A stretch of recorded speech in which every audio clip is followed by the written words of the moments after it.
ओम शांति। आज 18 मार्च 2025।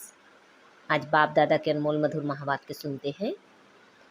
मीठे बच्चे, इस समय तुम्हारी यह जीवन बहुत बहुत अमूल्य है, क्योंकि तुम हद से निकल बेहद में आए हो। तुम जानते हो हम इस जगत का कल्याण करने वाले हैं। आज की मूल्य में प्रश्न है, बाप के वर्षे का अधिकार किस पुरुषार्थ से प्राप्त होता है? उत्तर है, सदा भाई भाई की दृष्टि रहे, स्त्री पुरुष का जो भान है वह निकल जाए, तब बाप के वर्षे का पूरा अधिकार प्राप्त हो। परंतु स्त्री पुरुष का भान व यह दृष्टि निकलना बड़ा मुश्किल है। इसके लिए देही अभिमानी बनने का अभ्यास चाहिए। जब बाप के बच्चे बनेंगे तब वर्षा मिलेगा। एक बाप की याद से सतो प्रधान बनने वाले ही मुक्ति जीवन मुक्ति का वर्षा पाते हैं। आज की मुरली में गीत बजा है, आखिर वह दिन आया आज। ओम शांति। बच्चे यह जानते हैं, ओम माना अहम आत्मा मम शरीर। अभी तुम इस ड्रामा को, सृष्टि चक्र को और इस सृष्टि चक्र के जानने वाले बाप को जान गए हो, क्योंकि चक्र को जानने वाले को रचता ही कहेंगे। रचता और रचना को और कोई भी नहीं जानते हैं। भले पढ़े लिखे बड़े बड़े विद्वान पंडित आदि हैं, उन्हें अपना घमंड तो रहता है ना, परंतु उनको यह पता नहीं। कहते भी हैं ज्ञान, भक्ति और वैराग्य। अब यह तीन चीजें हो जाती हैं, इनका भी अर्थ नहीं समझते। सन्यासियों को वैराग्य आता है घर से। उन्हों को भी उच्च और नीच की ईर्ष्या रहती है। यह उच्च कुल का है, यह मध्यम कुल का है। इस पर उन्हों का बहुत चलता है। कुंभ के मेले में भी उन्हों का बहुत झगड़ा हो पड़ता है कि पहले इनकी सवारी चले। इस पर बहुत लड़ते हैं, फिर पुलिस आकर छुड़ाती है। तो यह भी देह अभिमान हुआ ना। दुनिया में जो भी मनुष्य मात्र हैं, सब हैं देह अभिमानी। तुमको तो अब देही अभिमानी बनना है। बाप कहते हैं, देह अभिमान छोड़ो, अपने को आत्मा समझो। आत्मा ही पतित बनी है, उसमें खाद पड़ी है। आत्मा ही सतो प्रधान तमो प्रधान बनती है। जैसी आत्मा वैसा शरीर मिलता है। श्री कृष्ण की आत्मा सुंदर है तो शरीर भी बहुत सुंदर होता है। उनके शरीर में बहुत कशिश होती है। पवित्र आत्मा ही कशिश करती है। लक्ष्मी नारायण की इतनी महिमा नहीं है जैसे श्री कृष्ण की है, क्योंकि श्री कृष्ण तो पवित्र छोटा बच्चा है। यहाँ भी कहते हैं छोटा बच्चा और महात्मा एक समान है। महात्माएं तो फिर भी जीवन का अनुभव कर फिर विकारों को छोड़ते हैं, घृणा आती है। बच्चा तो है ही पवित्र, उनको उच्च महात्मा समझते हैं। तो बाप ने समझाया है, यह निवृत्ति मार्ग वाले सन्यासी भी कुछ थमाते हैं। जैसे मकान आधा पुराना होता है तो फिर मरम्मत की जाती है, सन्यासी भी मरम्मत करते हैं। पवित्र होने से भारत थमा रहता है। भारत जैसा पवित्र और धनवान खंड और कोई हो नहीं सकता। अब बाप तुमको रचता और रचना के आदि मध्य अंत की स्मृति दिलाते हैं, क्योंकि यह बाप भी है, टीचर भी है, गुरु भी है। गीता में श्री कृष्ण भगवान ने आज लिख दिया है। उनको कभी बाबा कहेंगे क्या, अथवा पतित पावन कहेंगे क्या? जब मनुष्य पतित पावन कहते हैं तो श्री कृष्ण को याद नहीं करते, वह तो भगवान को याद करते हैं। फिर कह देते पतित पावन सीताराम, रघुपति राघव, राजा राम। कितना मुझारा है।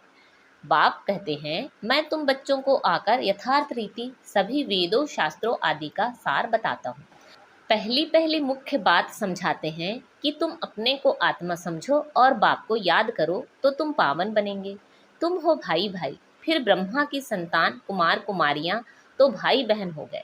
यह बुद्धि में याद रहे। असल में आत्माएं भाई भाई हैं, फिर यहाँ शरीर में आने से भाई बहन हो जाते हैं। इतनी भी बुद्धि नहीं है समझने की। वह हम आत्माओं का फादर है तो हम ब्रदर्स ठहरे ना, फिर सर्वव्यापी कैसे कहते हैं? वर्षा तो बच्चे को ही मिलेगा, फादर को तो नहीं मिलता। बाप से बच्चे को वर्षा मिलता है। ब्रह्मा भी शिव बाबा का बच्चा है ना, इनको भी वर्षा उनसे मिलता है। तुम हो जाते हो पोत्रे पोत्रियां, तुमको भी हक है।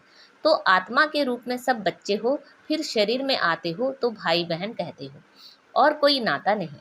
सदा भाई भाई की दृष्टि रहे, स्त्री पुरुष का भान भी निकल जाए। जब मेल फीमेल दोनों ही कहते हो ओ गॉड फादर, तो भाई बहन हुए ना। भाई बहन तब होते हैं जब बाप संगम पर आकर रचना रचते हैं। परंतु स्त्री पुरुष की दृष्टि बड़ा मुश्किल निकलती है। बाप कहते हैं तुमको देही अभिमानी बनना है, बाप के बच्चे बनेंगे तब ही वर्षा मिलेगा। मामे कम याद करो तो सतो प्रधान बनेंगे। सतो प्रधान बनने बिगर तुम वापिस मुक्ति जीवन मुक्ति में जा नहीं सकेंगे। यह युक्ति सन्यासी आदि कभी नहीं बताएंगे। वह ऐसे कभी कहेंगे नहीं कि अपने को आत्मा समझ बाप को याद करो। बाप को कहा जाता है परम पिता, परम आत्मा, सुप्रीम। आत्मा तो सबको कहा जाता है, परंतु उनको परम आत्मा कहा जाता है। वह बाप कहते हैं बच्चों मैं आया हूँ तुम बच्चों के पास, हमको बोलने के लिए मुख तो चाहिए ना। आजकल देखो जहाँ तहाँ गौमुख जरूर रखते हैं, फिर कहते हैं गौमुख से अमृत निकलता है।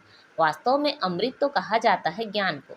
ज्ञान अमृत मुख से ही निकलता है, पानी की तो इसमें बात नहीं। यह गौ माता भी है, बाबा इनमें प्रवेश हुआ है। बाप ने इन द्वारा तुमको अपना बनाया है, इनसे ज्ञान निकलता है। उन्होंने तो पत्थर का बनाकर उसमें मुख बना दिया है जहाँ से पानी निकलता है। वह तो भक्ति की रस्म हो गई ना। यथार्थ बातें तुम जानते हो। भीष्म पितामह आदि को तुम कुमारियों ने बाण लगाए हैं, तुम तो ब्रह्मा कुमार कुमारियां हो, तो कुमारी किसी की होगी ना। अधर कुमारी और कुमारी दोनों के मंदिर हैं, प्रैक्टिकल में तुम्हारा यादगार मंदिर है ना। अब बाप बैठ समझाते हैं तुम जबकि ब्रह्मा कुमार कुमारियां हो तो क्रिमिनल असॉल्ट हो ना सके, नहीं तो बहुत कड़ी सजा हो जाए। देह अभिमान में आने से यह भूल जाता है कि हम भाई बहन हैं, यह भी बीके हैं हम भी बीके हैं, तो विकार की दृष्टि जा ना सके। परंतु आसुरी संप्रदाय के मनुष्य विकार के बिगड़ रह नहीं सकते तो विघ्न डालते हैं। अभी तुम ब्रह्मा कुमार कुमारियों को बाप से वर्षा मिलता है, बाप की श्रीमत पर चलना है, पवित्र बनना है। यह है इस विकारी मृत्यु लोक का अंतिम जन्म। यह भी कोई जानते नहीं, अमर लोक में विकार कोई होते नहीं। उन्हों को कहा ही जाता है सतो प्रधान संपूर्ण निर्विकारी। यहाँ है तमो प्रधान संपूर्ण विकारी। गाते भी हैं वह संपूर्ण निर्विकारी, हम विकारी पापी हैं। संपूर्ण निर्विकारियों की पूजा करते हैं। बाप ने समझाया है तुम भारतवासी ही पूज्य सो फिर पुजारी बनते हो। इस समय भक्ति का प्रभाव बहुत है। भक्त भगवान को याद करते हैं कि आकर भक्ति का फल दो। भक्ति में क्या हाल हो गया है। बाप ने समझाया है मुख्य धर्म शास्त्र 4 हैं। एक तो है डिडिज्म, इसमें ब्राह्मण देवता क्षत्रिय तीनों ही आ जाते हैं। बाप ब्राह्मण धर्म स्थापन करते हैं। ब्राह्मणों की चोटी है संगम युग की। तुम ब्राह्मण अभी पुरुषोत्तम बन रहे हो, ब्राह्मण बने फिर देवता बनते हो। वह ब्राह्मण भी हैं विकारी, वह भी इन ब्राह्मणों के आगे नमस्ते करते हैं। ब्राह्मण देवी देवता नमः कहते हैं क्योंकि समझते हैं वह ब्रह्मा की संतान थे। हम तो ब्रह्मा की संतान नहीं हैं, अभी तुम ब्रह्मा की संतान हो, तुमको सब नमः करेंगे। तुम फिर देवी देवता बनते हो, अभी तुम ब्रह्मा कुमार कुमारियां बने हो, फिर बनेंगे दैवी कुमार कुमारियां। इस समय तुम्हारी यह जीवन बहुत बहुत अमूल्य है क्योंकि तुम जगत की माताएं गाई हुई हो। तुम हद से निकल बेहद में आए हो। तुम जानते हो हम इस जगत का कल्याण करने वाले हैं, तो हर एक जगत अम्बा जगत पिता ठहरे। इस नर्क में मनुष्य बड़े दुखी हैं, हम उनकी रूहानी सेवा करने आए हैं। हम उन्हों को स्वर्गवासी बनाकर ही छोड़ेंगे। तुम हो सेना, इनको युद्ध स्थल भी कहा जाता है। यादव कौरव और पांडव इकट्ठे रहते हैं, भाई भाई है ना। अब तुम्हारी युद्ध भाई बहनों से नहीं, तुम्हारी युद्ध है रावण से। भाई बहनों को तुम समझाते हो मनुष्य से देवता बनाने के लिए। तो बाप समझाते हैं देह से देह के सब संबंध छोड़ने हैं। यह है पुरानी दुनिया। कितने बड़े बड़े डैम केनाल्स आदि बनाते हैं क्योंकि पानी नहीं है, प्रजा बहुत बढ़ गई है। वहाँ तो तुम रहते ही बहुत थोड़े हो। नदियों में पानी भी ढेर रहता है, अनाज भी बहुत होता है। यहाँ तो इस धरती पर करोड़ों मनुष्य हैं, वहाँ सारी धरनी पर शुरू में 9-10 लाख होते हैं और कोई खंड होता ही नहीं। तुम थोड़े से ही वहाँ रहते हो, तुमको कहाँ जाने की भी दरकार नहीं रहती। वहाँ है ही बाहरी मौसम। 5 तत्व भी कोई तकलीफ नहीं देते हैं, ऑर्डर में रहते हैं, दुख का नाम नहीं। वह है ही बहिष्ठ। अभी है 2 जग। यह शुरू होता है बीच से, देवताएं वाम मार्ग में गिरते हैं तो फिर रावण का राज्य शुरू होता है। तुम समझ गए हो, हम डबल सिरताज पूज्य बनते हैं फिर सिंगल ताज वाले बनते हैं। सतयुग में पवित्रता की भी निशानी है। देवताएं तो सब हैं पवित्र, यहाँ पवित्र कोई है नहीं। जन्म तो फिर भी विकार से लेते हैं ना, इसलिए इसे भ्रष्टाचारी दुनिया कहा जाता है। सतयुग है श्रेष्टाचारी, विकार को ही भ्रष्टाचार कहा जाता है। बच्चे जानते हैं सतयुग में पवित्र प्रवृत्ति मार्ग था, अब अपवित्र हो गए हैं, अब फिर पवित्र श्रेष्टाचारी दुनिया बनती है। सृष्टि का चक्र फिरता है ना, परम पिता परमात्मा को ही पतित पावन कहा जाता है। मनुष्य कह देते हैं भगवान प्रेरणा करता है, अब प्रेरणा माना विचार, इसमें प्रेरणा की तो बात ही नहीं। वह खुद कहते हैं हमको शरीर का आधार लेना पड़ता है, मैं बिगर मुख के शिक्षा कैसे दूं? प्रेरणा से कोई शिक्षा दी जाती है क्या? भगवान प्रेरणा से कुछ भी नहीं करते हैं। बाप तो बच्चों को पढ़ाते हैं, प्रेरणा से पढ़ाई थोड़े ही हो सकती। सिवाय बाप के सृष्टि के आदि मध्य अंत का राज कोई भी बता ना सके, बाप को ही नहीं जानते हैं। कोई कहते लिंग है, कोई कहते अखंड ज्योति है, कोई कहते ब्रह्म ही ईश्वर है। तत्व ज्ञानी ब्रह्म ज्ञानी भी है ना। शास्त्रों में दिखा दिया है 84 लाख योनियाँ। अब अगर 84 लाख जन्म होते तो कल्प बहुत बड़ा चाहिए, कोई हिसाब ही निकाल ना सके। वह तो सतयुग को ही लाखों वर्ष कह देते हैं। बाप कहते हैं सारा सृष्टि चक्र ही 5000 वर्ष का है, 84 लाख जन्मों के लिए तो टाइम भी इतना चाहिए ना। यह शास्त्र सब है भक्ति मार्ग के। बाप कहते हैं मैं आकर तुमको सब इन शास्त्रों का सार समझाता हूँ। यह सब भक्ति मार्ग की सामग्री है, इनसे कोई भी मेरे को प्राप्त नहीं करते। मैं जब आता हूँ तब ही सबको ले जाता हूँ, मुझे बुलाते ही हैं, हे पतित पावन आओ, पावन बनाकर हमको पावन दुनिया में ले चलो। फिर ढूंढने के लिए धक्के क्यों खाते हो? कितना दूर दूर पहाड़ों आदि पर जाते हैं। आजकल तो कितने मंदिर खाली पड़े हैं, कोई जाता नहीं है। अभी तुम बच्चे उच्च ते उच्च बाप की बायोग्राफी को भी जान गए हो। बाप बच्चों को सब कुछ देकर फिर 60 वर्ष बाद वानप्रस्थ में बैठ जाते हैं। यह रस्म भी अब की है, त्योहार भी सब इस समय के हैं। तुम जानते हो अभी हम संगम पर खड़े हैं, रात के बाद फिर दिन होगा। अब तो घोर अंधियारा है, गाते भी हैं ज्ञान सूर्य प्रगटा। तुम बाप को और रचना के आदि मध्य को अब जानते हो। जैसे बाप नॉलेजफुल है, तुम भी मास्टर नॉलेजफुल हो गए। तुम बच्चों को बाप से वर्षा मिलता है बेहद के सुख का, लौकिक बाप से तो हद का वर्षा मिलता है, जिससे अल्पकाल का सुख मिलता है, जिसको सन्यासी काग विष्टा समान सुख कह देते हैं। वह फिर यहाँ आकर सुख के लिए पुरुषार्थ कर ना सके, वह है ही हठयोगी। तुम हो राजयोगी, तुम्हारा योग है बाप के साथ, उन्हों का है तत्व के साथ। यह भी ड्रामा बना हुआ है। अच्छा, मीठे मीठे से खिला दे बच्चों प्रति माता पिता बाप दादा का याद प्यार और गुड मॉर्निंग। रूहानी बाप की रूहानी बच्चों को नमस्ते। हम सब रूहानी बच्चों की रूहानी माता पिता बाप दादा को याद प्यार गुड मॉर्निंग और नमस्ते। आज की मुरली से धारणा के लिए मुख्य सार हैं, पावन बनने के लिए हम आत्मा भाई भाई हैं, फिर ब्रह्मा बाप की संतान भाई बहन है।